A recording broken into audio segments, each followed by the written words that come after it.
Okay, we're live. Hi, everybody. Welcome to or welcome back to the Fragility exhibition and events. I'm Christopher Shutte, Art Experiential and Innovation Director at Particle. Before we start, a very brief introduction to the project. Fragilità is an ongoing exhibition launched by Particle with the gracious support of the Italian Embassy in Kuala Lumpur. In particular, we'd like to thank Ambassador Majapinto, and we are very grateful to the distinguished contributors, the artists, the curators, the diverse communities that are contributing and participating in the exhibition. Special thanks to Fondazione ICA Milano, Venini, who is with us today, Magazzino Italian Art, Art Tribune, and many others. Today is the fifth episode in a series of fragility talks where our guests have been exploring the topic of fragility and looking at it from different perspectives, from different cross-cultural perspectives. This series is moderated by the Fondazione ICA of Milan. Today, unfortunately, they couldn't be with us, so Particle will moderate this session. The aim is actually, together with ICA, we're trying to make art more accessible, more immersive, and more inclusive and closer to people. So one of the ways to do this is by hosting live streaming events. And this is, we're hoping, bringing you closer to art. And on that note, we'd like to invite you to interact with us and enjoy the live experience. And we have a way of doing that via Slido. So I'm going to flash a QR code. And while you're scanning the QR code on your mobile device, I want to tell you a little bit about these two companies. So I'll give you some time to do that. And in the time that it takes to do that, I'll tell you about the two companies. So first of all, Venini has been doing business since 1921. It's the 100th year anniversary of Venini. They're transforming precious silica into molten glass, which is then blown and crafted by hand, reflecting the perfect balance between traditional techniques in contemporary art and design. Precious made in Murano, so beyond made in Italy, even made in Murano, these creations that are stemming from centuries of skill and knowledge. On the other hand, we have another guest here with us today, the managing director of Royal Selangor International. And this is a company that was founded even before that in 1885. Royal Selangor is the world's foremost name in quality pewter, a brand synonymous with design and craftsmanship as well. And the company focuses on design and has collaborated with the many different museums, the British Museum, the VA Museum, and has teamed up even with Lucasfilms and with Disney to create some very interesting collector's products. So let us present our guests with no further ado. First of all, I'd like to introduce La Signora del Gioielli, Silvia Damiani. And Silvia Damiani is Hello. the vice president of Damiani Group and president of Venini, where she curates the artistic direction and the brand and partnerships there. As such, she's worked with incredible celebrities you cannot even imagine, of which Sophia Loren, photographers as well, like Peter Limburg. She has consistently also furthered the approach of made in Italy and even made in Murano. And recently, I think it's outstanding, she was named one of the 100th most influential, successful women of the year by Forbes. So this is just a couple of years ago, so very recent. So welcome, Silvia. It's a pleasure to have you with us. It's my pleasure to be here. Thank you so much, Christopher, for the introduction. Next, allow me to introduce Mr. Young Lee. And Young Lee is the managing director of Royal Selangor International. He represents the fourth generation, so a very family-oriented traditional business. His grandfather and his father shared their love for design and this intense passion that Young Lee has continued to bring into the company. In fact, some of his starting experiences working, he was working for inside Formula One with the Lotus team. So that's very incredible. This intense passion he has for design and engineering is brought into the company, and architecting these relationships that the company is designing with Lucasfilms, with museums, and furthermore with Disney. So it's very exciting work. So welcome. Thank you, Chris. Thank you very much. So now the first topic, we're looking more in fragility that we hear often that, and Silvia, you mentioned in the exhibition even, that the present is a gift. And I think this is something that we're struggling with in this current moment with art, is that we find that joy is not in the past and it's not in the future, it's in this present moment. It lives with us in this moment. And that's the same experience we have when we're in front of art in a physical space. So I was wondering if you could tell me more about this statement. Has there ever been a time in your life when you perceived fragility as a strength rather than a form of weakness, when you felt something very in the present moment that seemed impossible, and then you were able to overcome it and it became more of a strength? Well, actually, the truth is that there are many moments in my life which when I felt that way. But one moment that I think is quite interesting also for especially young people in the audience that maybe are listening now, is that I was really young and I was only 22. And I used to be the assistant of my father, together with our staff, going to buy pearls in Japan. I am I have a degree, of course, in stones. I am a gemologist, including pearls. And I never thought that already after 3 years of following my father's trip to Japan to buy pearls, he was going to give me the chance to go alone as the person in charge of the buying, together, of course, with the people which were more expert than me.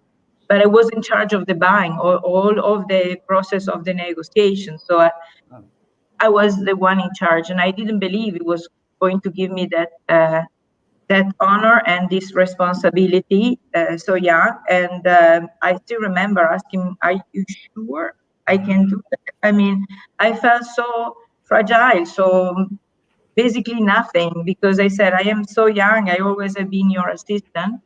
And on the other hand, he told me 3 things, very simple. He was saying me, "Don't worry, you can handle it, you will do a great job, because you have 3 things. You are determined, in a sense that you don't give up. You are able to read people, so you understand how they feel, so you are respectful of how they are, and this helps you a lot in when you deal also the process of buying, because you understand when it is the right moment to ask for a discount and to understand if you are getting the best price for what you are buying." And then he told me another thing. He said, "And then you have heart." And I said, "What do you mean?" I said, "In which sense?" I said, never consider yourself weak because you are a woman and you are a sensitive person. This is actually a strength, because it makes you understand the other person, and also this empathy will give you the possibility to build a strong relationship with your suppliers, which is going to last for a long time. It would be a way to build respect with them, also because you are an honest person. So I think fragility, heart, sensitivity can be seen also as a positive quality. And I was very thankful to my father that saw this quality in me. Instead of being a fragile point, he considered it actually, you can always see fragility in a different way. And this was teaching me a lot. Yeah. So this is very, so we should accept that feeling of fragility inside and know that we can do it. Now give ourselves, this idea we can push forward. Okay, Yoon Lee, the same question to you. Has there ever been a time in your life when you perceived fragility as a strength rather than a weakness? I think the most recent probably experience would be last year during the pandemic, and it made me realize that actually fragility is life rather is a form of fragility, and the reason how we survive is through the sense of fragility. We build resilience. So it's not so much the fragile nature of life, but it's the result of the fragile nature of life. that we build resilience and we innovate and we grow from that. And I've noticed over the last year I've been working in my loft for 12 months more or less now, and this is my office.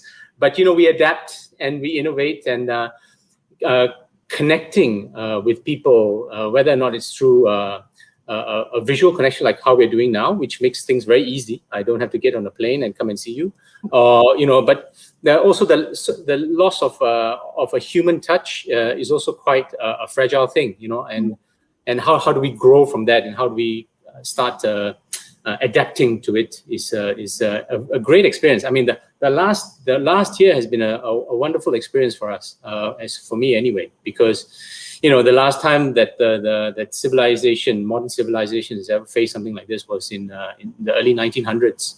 When my great-grandfather was living, he experienced this, but somewhat disconnected because the world wasn't so globalized at that point in time. And I've learned personally how to deal with it, whether mentally or physically. And I think it's something to tell my great-grandchildren or my grandchildren when I get to meet them. I think it is particularly difficult for our team, our craftspeople, and when they are not at their workplace. But we get around it. We try and work with it and work as best we can through the changing landscape, not only just through the health and the pandemic, but also through government's change of regulations, requirements, and trade in general was quite challenging, especially 12 months from today. Okay, yeah, that's good. Was quite tough. Yeah, I think so. The key message is that this fragility is something that's always with us, and it's often we don't realize it until there's moments of this nature, right? That it accompanies us in every aspect of our life, and it's always with us. And then it's almost like I think of the fish story from David Foster Wallace, that you're swimming in the fish and you don't realize you're inside the water. It's so hard to see it. It's in front of you the whole time, but you don't see it. Yeah. I love this idea that you've already touched on a few of the topics that we're going to come to. The idea, both of you are working with artists and artisans and have worked with designers. This is something that I think they have a different way of seeing, and we talk about this in Francesco Semetti, his part of the exhibit, which I have his beautiful artwork here behind me as well as a background.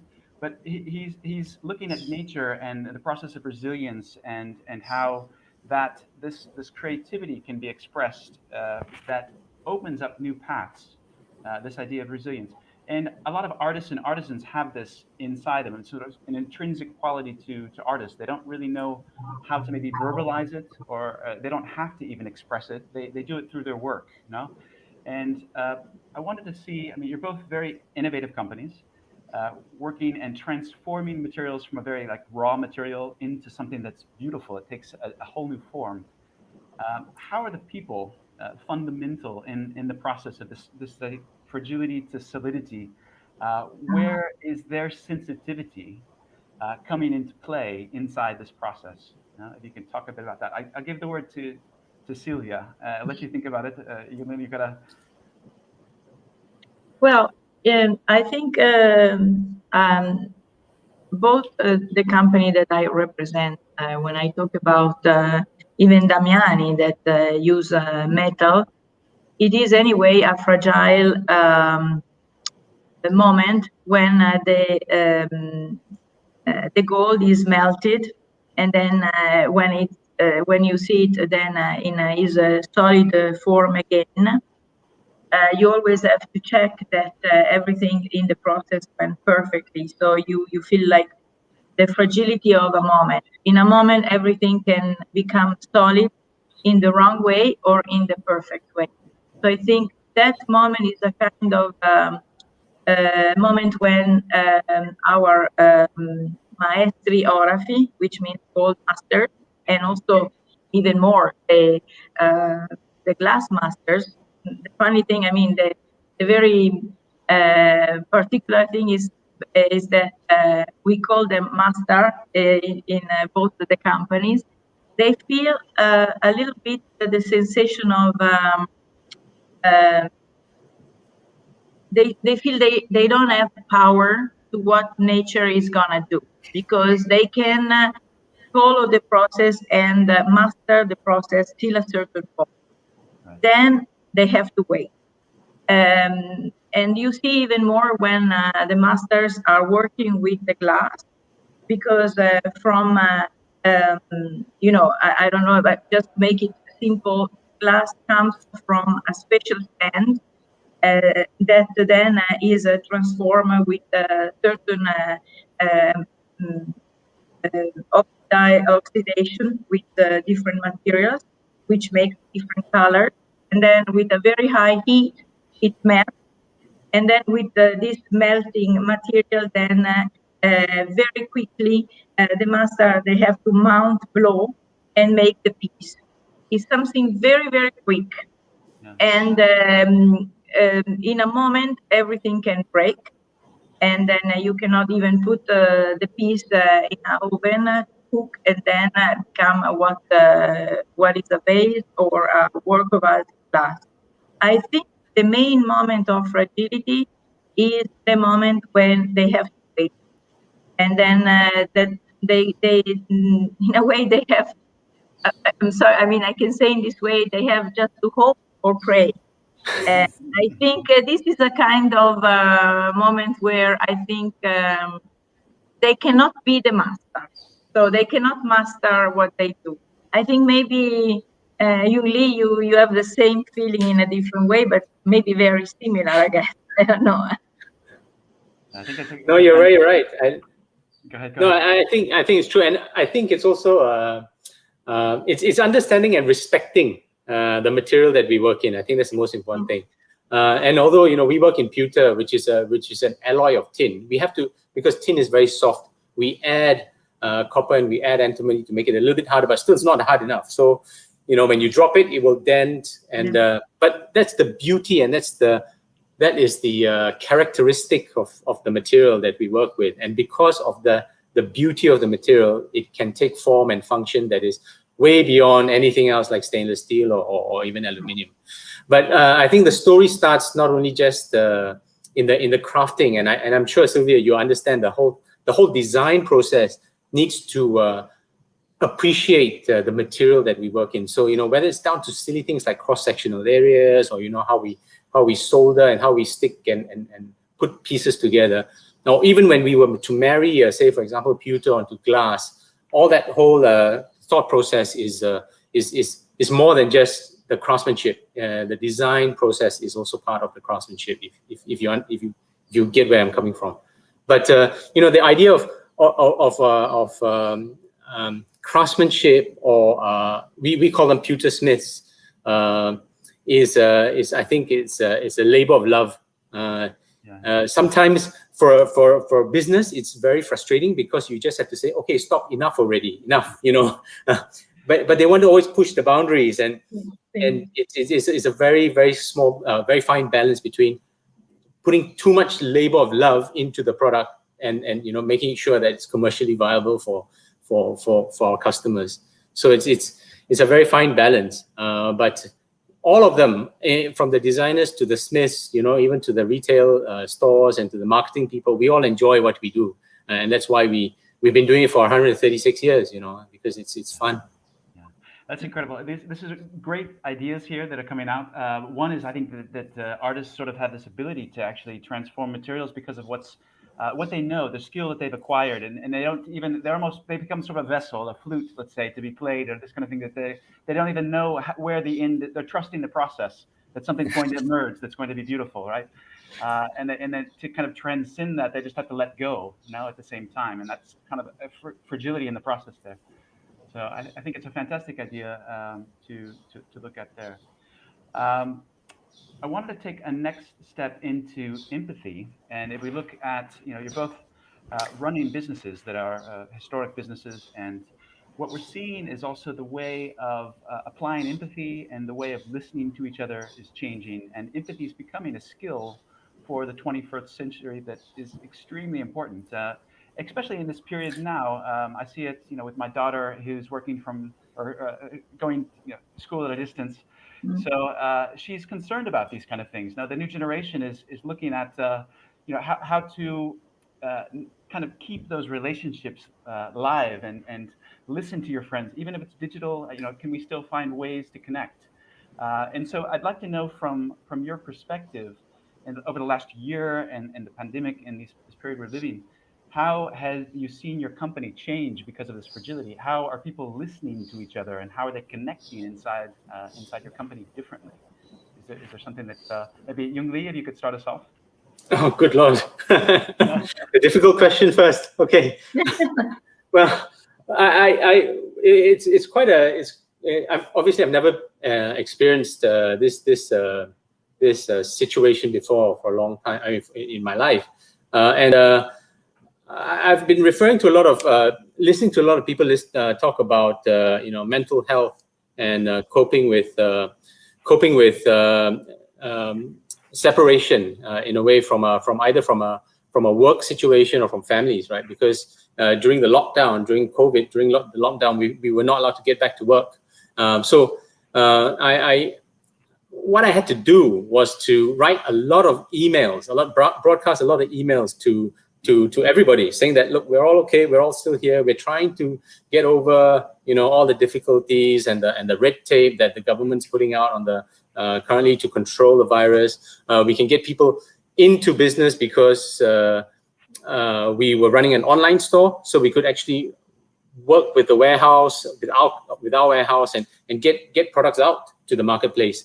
But I sensed a lot of shock initially from our employees and from our staff. It's like, what is happening? What's going on?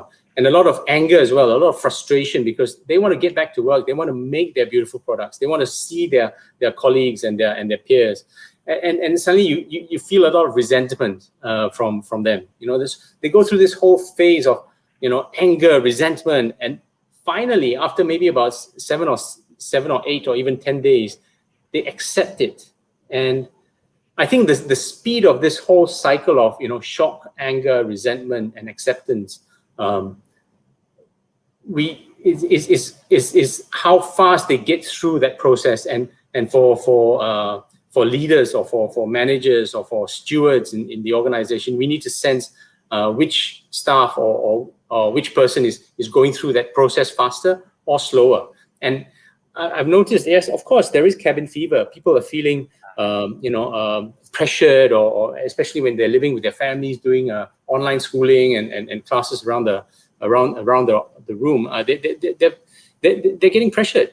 And when we were allowed to let people in to the offices, you could see who could adapt faster and who would rather say, look, I don't want to go back to the office because I'm afraid of catching something.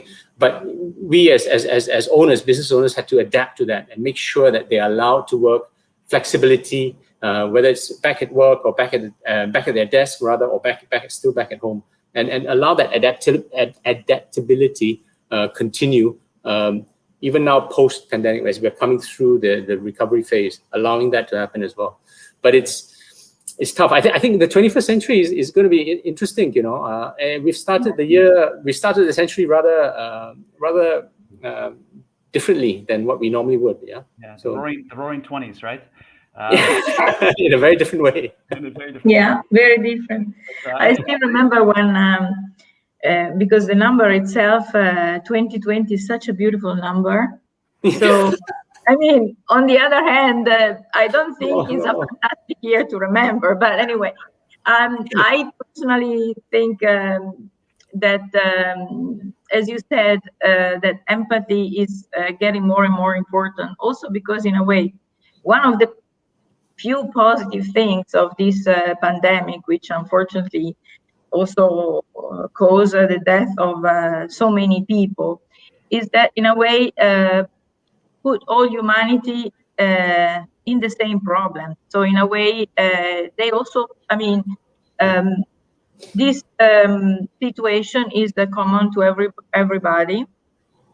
In a way, we have to listen more to ourselves, and it gives us a moment to be able also to think about where we are going, what we really want. You know, that's something that for sure everybody had for a while. We were not used to stop because there was always something else to do, and we were working always with the mind already ahead of at least a few months minimum, if not years. So as I said, even more, you were mentioning what I said before, is that even more, I think the present is a gift, and we have to feel in this way. And for instance, from the working point of view, I think a lot of us also learn how to work also from home, which is not a bad thing sometimes. I'm also at home now, and for instance, especially for people with families, you know, even my brother, which is like a workaholic, he learned to work from home every Friday. You know, in a way, you know, it's a different procedure, and he's happy because, of course, he's very concentrating on his job. But when his kids are coming back from school, he can greet them and spend a few hours already on Friday. So, in a way, I think we learned that some flexibility for ourselves and, of course, for the others, for the employees, for our colleagues, is important too. And sometimes, you know, you can be productive because the idea of making a break for a few hours and maybe working at night when maybe it's quiet, and especially when you have a creative job, it also helps because you don't have thousands of telephone calls to do, and they concentrate on that. So I think at the end of the day, we have to find opportunities, and in a way, I'm happy that everything is going toward more humanity in general, where the good quality of humanity are more in focus. So that's for me one of the most positive things in everything. That's a great point. Before we close with positive notes, and this, I wanted to ask you. Okay, one of the things that Francesco Semetti said before, all the knots come to the comb. Tutti nodi vengono al pettine. You know, which means all of these struggles, these complexities, these things are hiding right in front of our eyes in plain sight. What are the things that you've noticed that you've said, wow, that shouldn't be this way. We should change and go into a new direction. We should change that process, that way of being. We should allow people more flexibility to work from home, for example, is one thing. Now, give people more freedom, and they'll become more creative and more innovative for our company. Now, this is the way things are going now. So, what have you seen anything? Any observations, Silvia? Anything that comes to mind? Well, maybe, you know, sometimes we are so used to look far that we forget to look near. Yeah. So in a way, I think also just enjoying where we are and what we have. Enjoy where you are. Exactly. At the same time, to be honest, I tell you the truth, I really miss traveling so much. You know, to me is, you know, I was used to do it, and when I was saying that, I realized that I know I have to do it, but I miss so much. And okay, I hope it's gonna happen soon. Okay. No, same here. You know, maybe the positive thing is that as well. Let's say in a way that you were used to travel so much, and sometimes you were tired, and you didn't realize how lucky you were through the experience you get every time you meet new people. You get energy. So in a way, also maybe, you know. We will be so happy, like you said, for instance, it gets so important for our children to be with their friends. You know how important is to get things that you were taking for granted. Yeah, so exactly. Somehow that's a good point. Take nothing for granted. Exactly, I love that. Yong Lee, is there anything you can add to that? And then we'll. Well, yeah, no, I think it's just. I mean, Silvia said it. I mean, she's hit the nail on the head. I mean, it's a real good point for reflection. I mean, the last 12 months, you know, we just sit down and we reflect. But it also has, you know, has pushed the boundaries a little bit. Number one was obviously, you know, this whole idea of online shopping, right? I mean, we had a segment of customers where were very, very dogmatic, and they would always want to come to the store, you know, to buy the stuff, you know, whether it's come to a retail store and a brick and mortar and touch and feel and touch. But that could not happen in the last maybe 6 or 8 months last year, and they were forced to go online to purchase our products. And we realized that it was a good thing that we actually had a very established online store. Okay, so that's the first thing. But we saw people becoming more familiar and a little bit more trusting with that online experience. And so we realized that, hey, hang on, maybe the experience in online could not only be a transactional experience, but could be an experiential experience in a way, where it used to be the other way around, right? Where people used to come to the store and listen to the story and touch and smell and listen to the music. But online now could probably do that. And we've been experimenting recently in the last 12 months, talking and interacting with our customers on social media, talking and showing a little bit more visuals and a little bit more videos online, 360 views, etc. And we could see that customers were more comfortable in engaging with us on our .com website. And from there, we then expanded to our marketplaces, whether it's Amazon or whether it's the local marketplaces around the region. People were more comfortable in that way. So that was the first change that we saw. The second thing was also this whole idea of living at home and spending more time at home, whether it's an office or whether just at home. And we realized that if we design products, very much like Venini, products that make our homes look good. We found that a lot of people now are starting to buy stuff for their home and their home office to make them look good. So we designed stuff like this new product category that we designed, which is basically a passive amplifier. You put your phone in it and it amplifies and stuff. And we're doing pretty well with that range of products. You could even do one in glass, Venini. It's a beautiful thing. Yeah, we could do it. Why not? Why not? I was looking at you're doing things with glass together with pewter. Good idea. Exactly. Yeah, exactly. I'll be calling Silvia after this. Why not? Maybe we can combine. Exactly. But it's nice to then experiment and to maybe push the boundaries a little bit more, not just to our own traditional and conservative products, but whether it's not in collaborations with other brands, but just pushing product categories a little bit further. And that's how we found this 12 months has really changed not only just consumer behavior but also consumer taste in a way. And I thought it was quite amazing in a way the pandemic was more like a catalyst, in many ways than anything. Definitely. Yeah, we've learned that's the word catalyst is perfect. That I really believe in that. Yeah, it's true. So last question. We're going to open up the floor to a few questions on the outside of the audience. One question that you're both family-owned businesses, let's say traditionally family-owned businesses. In this case, we could see also heritage as something that's fragile. You have to be sensitive to the values and the virtues that have been carried on by your antenati, your ancestors that came before you. So the question to you is, so this is something that is fragile. How do we actually nurture the next generation, and how do we bring these same virtues and values into the future with us? And teach our children? How do we? How can fragility be taught? In simple terms. So, Silvia. Okay.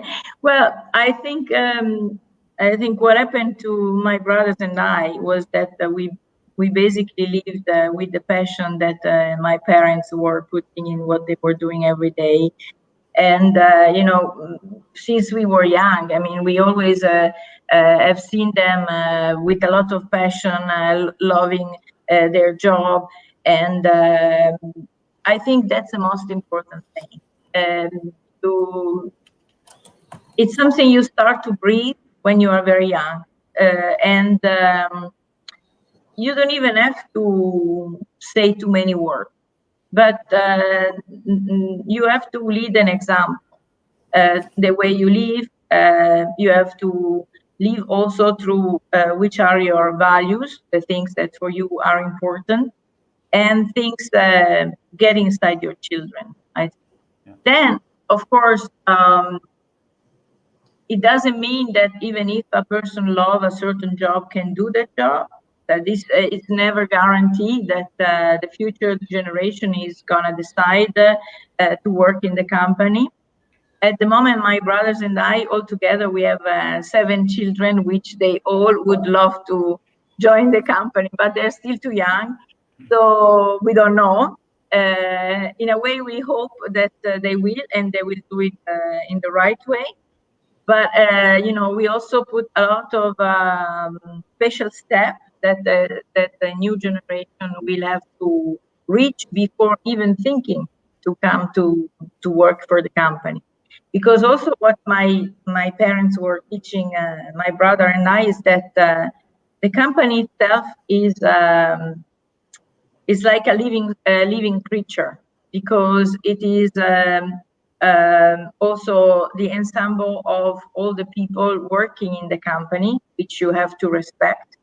So you have to respect also that this living creature stay healthy, and if the future generation are going to do the right thing for the living creature, are the right thing, good. If not, you also have to be strong enough maybe to find the right people, which might be not in your family, which will continue the value that were the value in the mind of the founder of the company.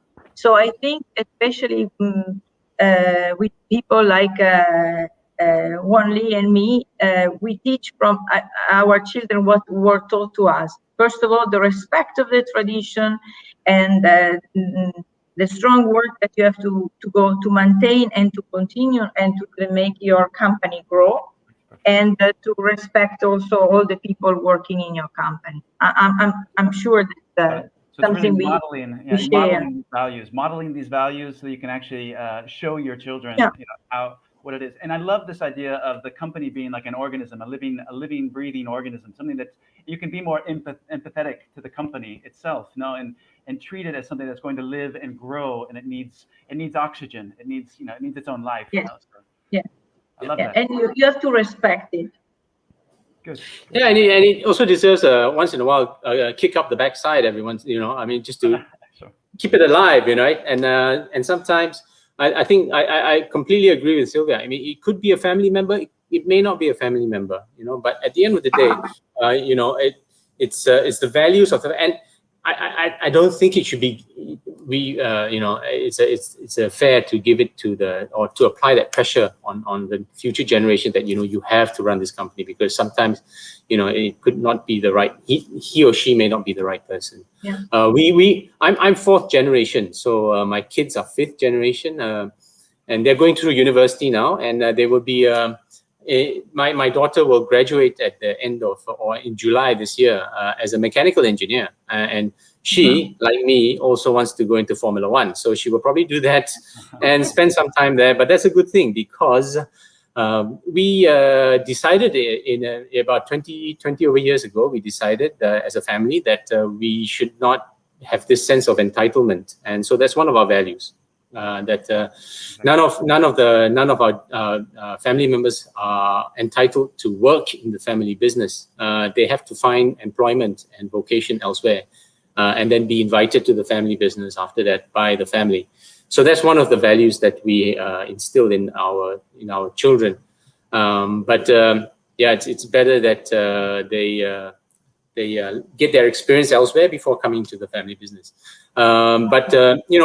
I've always grown up in the family business, although I never worked in the family business when I graduated. But every weekend I would follow my grandfather around. He would take me into the factory. He would show me this and that. He was a very interesting guy. He was a real technocrat, my grandfather. He liked to tinker with machines and work with his hands and come up with the most crazy contraptions. He's like one of those crazy mad inventors. That you see on television every once in a while. But he would take me on Saturday mornings. He would take me through the factory because it's quiet. There's nobody around. There's maybe very few craftsmen around, and he will show me all the various processes to make the products that we used to make. And after that, he would say, "Oh, look, you have a try." And the most difficult craft, one of the most difficult crafts in our industry is soldering. That means putting two pieces of pewter together and then sticking them together with more pewter, right? Because if the flame is too hot, everything will just will melt and become mush. So you need to make sure that the temperature is just right before the pewter flows into the two pieces of metal.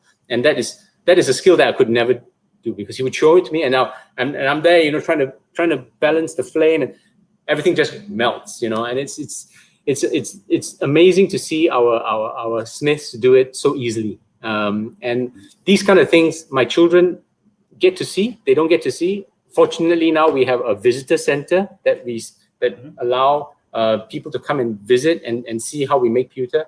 But my daughter, she would pick up a hammer and she would make dimples in a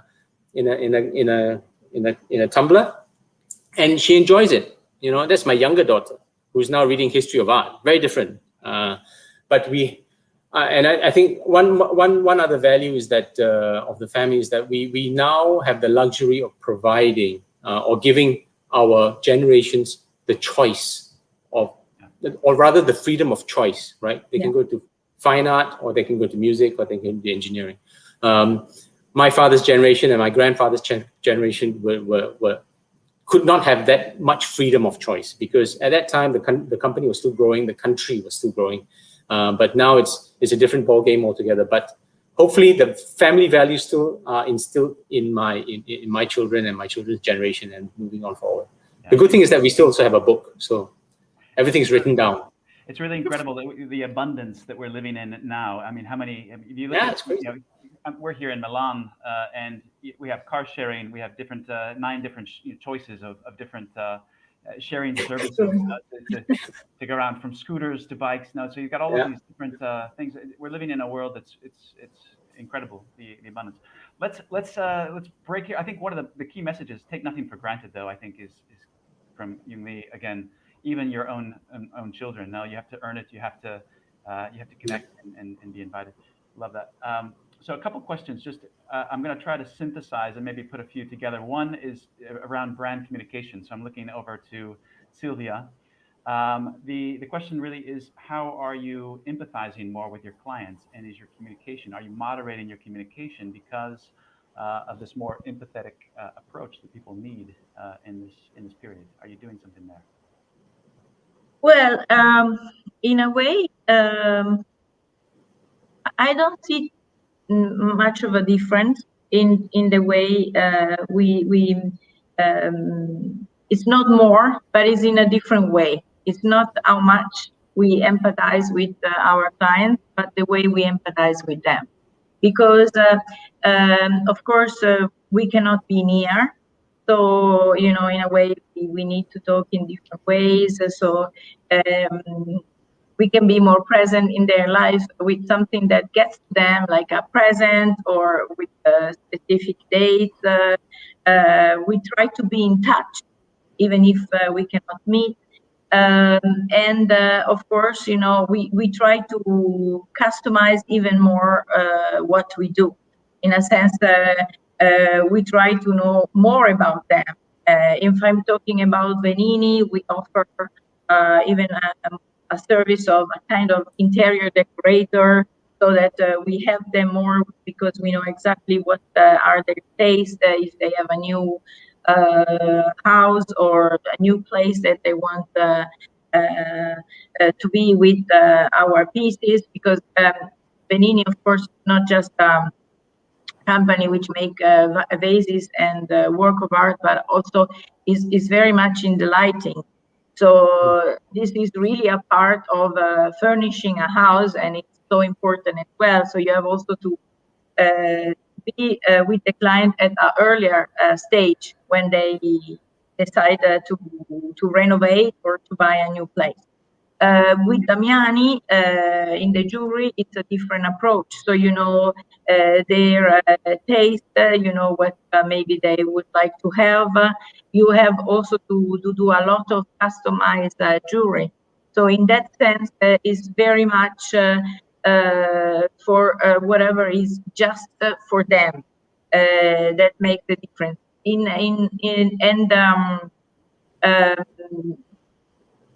The communication one-to-one is this kind of really customized, that you can still do, but the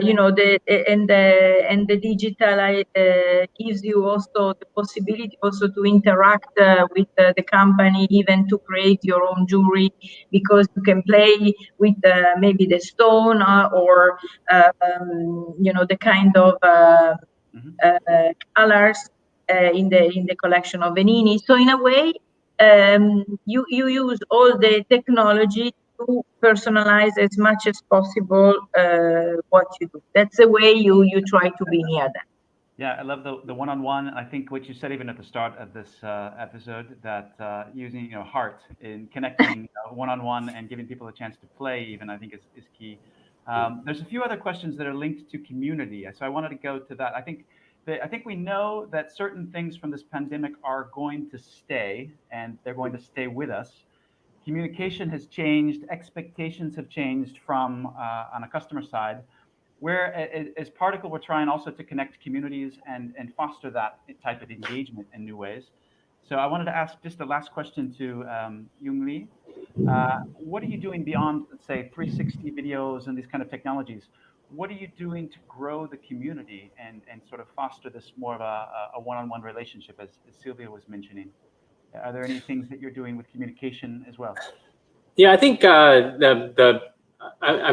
if this pandemic happened, maybe even 5 or even 10 years ago, I think it would be very difficult to still connect with the customer or connect with our community of followers. But now with social media, with almost instant messaging, it's so much easier to have that interaction remotely. I mean, we're talking here, and you're on the other side of the world, and I'm here, and we're not sitting in a formal auditorium. We're talking very casually and very openly and very authentically. And I think the conversations over now on social media is so authentic, because you can't be anything else but authentic. Someone's going to catch you out and they're going to come down on you like a ton of bricks.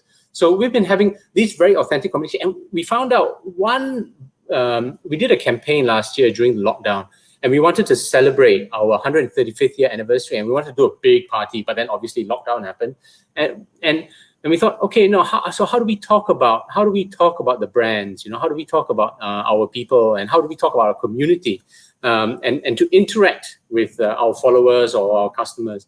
And so what we did was we did a post every week, I think it was, or maybe every 5 days, on every craftsman or every discipline that we had. And if you look through our Instagram or our Twitter feed, you would see, a post, maybe a mugshot, a portrait of one of our craftsperson, and it was give a description of how long he's been working here and what he does, etc. And from our silversmiths to our goldsmiths to our pewtersmiths to our casting boys, so anybody, we got a lot of engagement. It was amazing how many people actually had chatted with us. If you look down the dialogue and the chats, there's so many people say, oh, this is interesting. We didn't know that there was so much work that had gone into, making a pewter piece or a gold piece or a silver piece, and how much time it takes to train somebody to, and this conversation happened, or throughout the whole entire week, and then we post another one, and then we post, and we even had like families of siblings coming to work with us, and you had like 4 pictures, and it was such a heartwarming, especially in a pandemic. It was such a heartwarming story to tell, and we had this. It was just very nice. It was nice because it was authentic. It was nice because it was true, and it was nice to see our followers interact with us in a almost like a virtual way. Beautiful. I love it. I think this is something that companies are going to have to just adapt and accept, this idea of authenticity, transparency, showing exactly what you're made of as a company, and letting people into your. It's almost like letting people into your home as a company. You're inviting them in, and both of you have these wonderful opportunities to come and actually see and touch the products and see it. So you have your innovation center and your customer experience center in Malaysia, and Silvia, you have also in Milano. A wonderful place to visit. Milano. I'm coming. Yeah. Please do so. I would love to organize. We have business to organize. We have visits to organize. Exactly. We organize visits as soon as possible when we can travel.